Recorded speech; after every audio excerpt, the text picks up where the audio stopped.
this game, tell us a little bit about this game for somebody who has no idea what the game is about. Sure.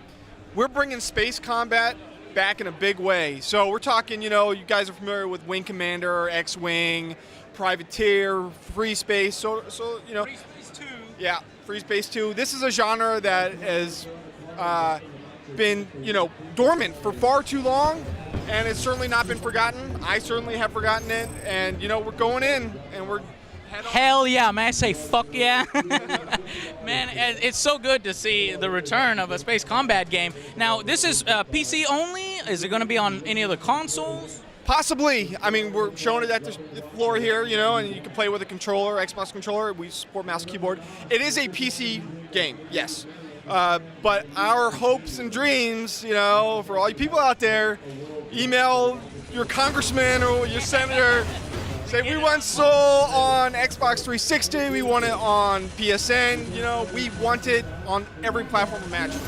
So this is definitely an independent game, like how big is your team? We are a team of 6, really, and 6 people that is just hell-bent on bringing the genre back, that a lot of your big corporations, your big publishers are just scared to do. They think that it's not going to sell, they think that there's no market for this. We're out to prove them wrong. Yes, we are out to prove them wrong. There is a market for this. Even though I think what had happened is that people don't have joysticks anymore. You just need to make sure that the control scheme for a space combat game is easy to control. Have you put any extra time and effort? Like, how are you controlling the controls are one of our primary, focus points of making this game shine. You got to be able to pick up and play this game and have fun from the get-go. There should not be a steep learning curve. You should be able to just kill shit from day one, right? There's no, and that's why I think a lot of these space games that have come out recently, they've been just really a chore to play. And so, we're going to support mouse keyboard, of course, but we'll support joysticks, and we will support gamepads. Xbox control pad, just hook it in and start killing shit from get-go, So let's pitch the game a little bit. What are some of the unique features or some of the more innovative features that are in your game? Like, what can you do? Okay. Well, first and foremost, of course, you can dogfight, fighters and all different types of ships. But one thing we really want to do is add a little bit more interactivity to the game's world. So, for one, you're not just in space. Okay. You are battling around space stations that are destructible, and parts of them, are you can destroy and so forth. And they all react, intelligent manners and whatnot. 2, you actually take on the capital ships yourself. You don't rely on your capital ship to do all the work. You actually play a far more integral role.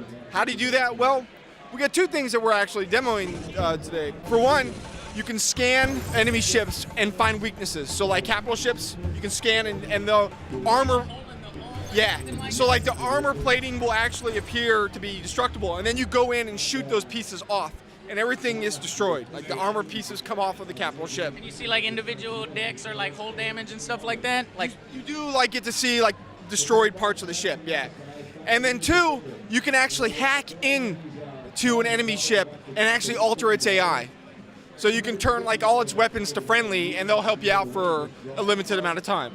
And so there's that sort of thing where you're constantly sort of trying to find, the right way to tackling these missions, and it's kind of a little bit of, I wouldn't say puzzly, but it's got some elements of like, if I do this, I'll beat it a little bit better than maybe what I did last time. So it adds a little bit more replayability. And so is this more of like a playground type of game, or is it actually interwoven with the story throughout the missions? It's very much, it is a story game, but the missions aren't sort of super scripted. There is a lot of leeway in how you play the mission, how you tackle the mission, and so forth. We don't do any arbitrary mission failures. So if you're told to protect a certain, craft or whatever, we don't just fail if you don't protect it. There is a caveat, though. You are with your friendly capital ship throughout the entire game called the Atlas, and you are basically rescuing humanity, starting from basically Pluto all the way up to the sun. Who are the enemies? The enemies are actually human. There's no aliens in our game. They're called the Children of Dawn. They are a religious, fanatical organization that is basically, the sun is going to go supernova, and they believe that supernova brings rapture to humanity, and they've locked down the solar system. And so you're working your way up from Pluto all the way up to Mercury, rescuing humanity along the way, while they're doing everything they can to prevent that from happening. Sounds good, man. So when does the game come out? The game is when it's done, but we're aiming for like early next year, time frame. But it's got to be good. So we're not. Yeah, man. I'm all for games that return to this favorite genre of mine. You haven't seen a whole lot of them. Gotta love developers that have passion for it. So I'm definitely gonna look to support the game. So I guess let's just wait around until it comes out. All right, man. I'll see you guys on the next Angry Joe Show. Emergence of the radical religious cult, the Children of Dawn, and their charismatic leader, Arik Corbin.